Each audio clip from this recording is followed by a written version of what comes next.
नमस्ते हिंदुस्तान, कैसे हैं आप लोग। जहां पे एक तरफ टॉलीवुड छक्के पे छक्का और चौके पे चौके दे रहा है, एक तरफ आर, कभी बाहुबली पार्ट 2, कभी KGF पार्ट 2, इस तरीके से इससे पहले भी एक फिल्म आई जिसको देखकर सारे अभी तक पुष्पा का तो खुमार अभी तक उतरा ही नहीं लोगों पे।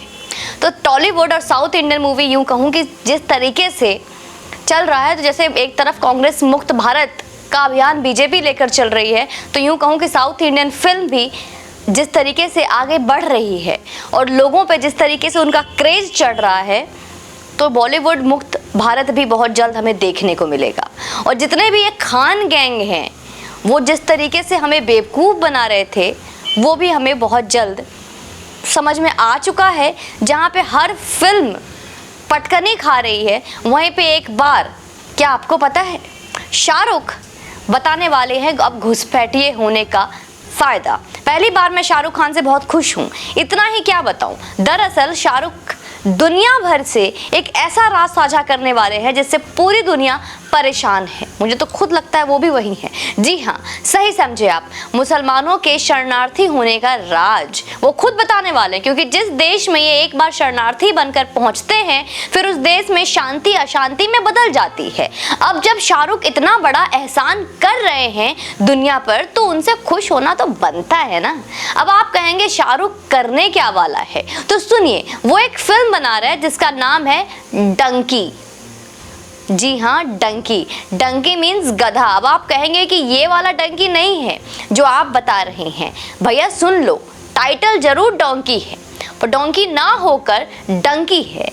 डंक फिल्म की कहानी डंकी फ्लाइट पर है।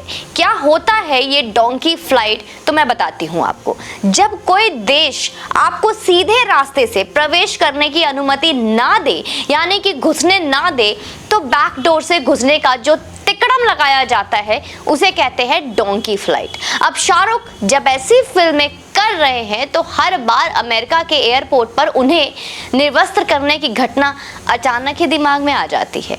आपको याद है? डोंकी फ्लाइट के कितने उदाहरण हैं। सच में इस दुनिया में तो थोड़ा सा रिसर्च करने पर हम बड़े आश्चर्यजनक रिजल्ट मिलते हैं हमें।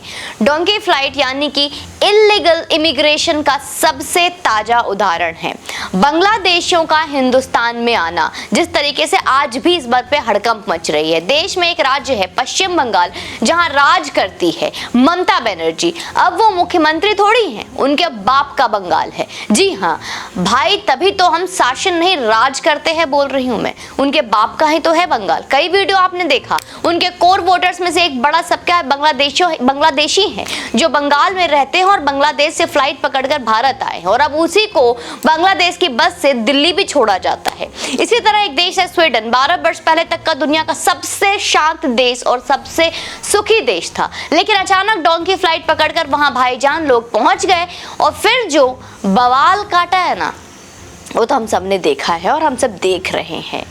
भाई, वहाँ की सड़कों पर जो हंगामे हुए, शहर के शहर जो तबाह हुए हैं, वो सबके आंखों के सामने हैं। शाहरुख की ये पहली फिल्म होगी जो मैं भी देखूंगी। क्या लगता है आपको, देखना चाहिए?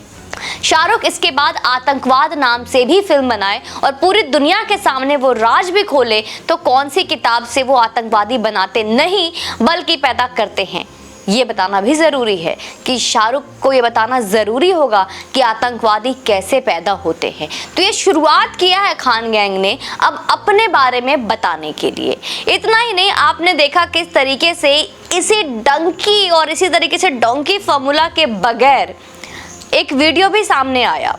इंडिया न्यूज़ की एक खुफिया इंटरव्यू के तहत ये चीज़ें सामने आई कि किस तरीके से बंगाल से बांग्लादेशी आते हैं, WB की बस होती है, अंधेरे में उन्हें उतारे जाते हैं और धीरे धीरे एक जहांगीरपुरी से लेके अलग अलग दिल्ली के अलग अलग कोने में उन्हें बसाया जा रहा है। इतना ही नहीं, हमारे माननीय मुख्यमंत्री अरविंद केजरीवाल जी ने बच्चे को स्कॉलरशिप भी दे डाला है। जी हाँ, बांग्लादेशी रोहिंग्या को स्कॉलरशिप दे डाला है।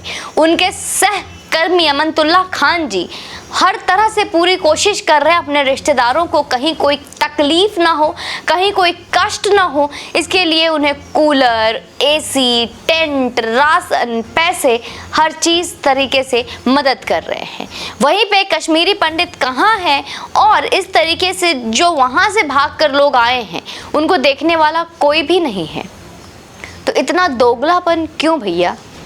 पर पहली बार डोंकी फ्लाइट के इलीगल इमिग्रेशन के जरिए जैसे पता चला है कि शाहरुख खान इसमें एक पंजाबी का रोल कर रहे हैं, एक बार फिर से एक कम्युनिटी को शायद अपने नाम से तो नहीं करेंगे, क्योंकि अगर उन्हें बनना होता तो शाहरुख खान खान मियाँ ही बनते, पर पता चला है कि इस फिल्म में वो एक पंजाबी का रोल कर रहे हैं और कनाडा जाने वाले पंजाबी किस तरीके से गलत तरीके से जाते हैं और वहाँ जाकर बसते हैं और काम करते हैं। और इतना ही नहीं, आज की जो ट्रैवल कंपनी है कैसे यहाँ के युवाओं को गलत वादे करती है, झूठी नौकरी में दिलवाने के नाम पर उन्हें फंसाती है और उन्हें भेजती है। ये सारी चीज़ें डोंकी में आपको देखने को मिलेगी।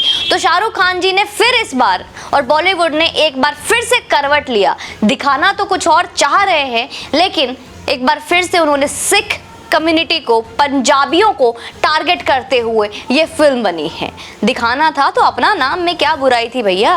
पहले बनाया था ना my name is Khan, I am not terrorist, इसी तरीके से बता देते आप my name is Khan, I am not a donkey flight करके कुछ ऐसा बता देते आप। हम समझते हैं और समझ जाएंगे, इतने दिन से तो सब समझ ही रहे हैं। नहीं समझते तो इतनी जो आपकी हवेली जो खड़ी हुई है वो ऐवी थोड़ी ना हो जाती मन्नत और जन्नत। ये मन्नत में जो जन्नत का फील ले रहे हैं आप, वो हमारी तो देन है। तो बताइए, हम देखते हैं। बाकी आप भी देखिए किस तरीके से, और ख़ासकर मैं सिख कम्युनिटी को और पंजाब में रहने वाले लोगों को आगाह करना चाहूँगी कि एक बार फिर से आपकी इज्जत तारोतार होने वाली है। आपकी मेहनत से कमाई हुए धन जो आप कनाडा और अलग अलग देशों में जाके जो कमाते हैं उसका फिर से खिल्ली उड़ने वाला है। तो कमर कस ले। जय हिंद।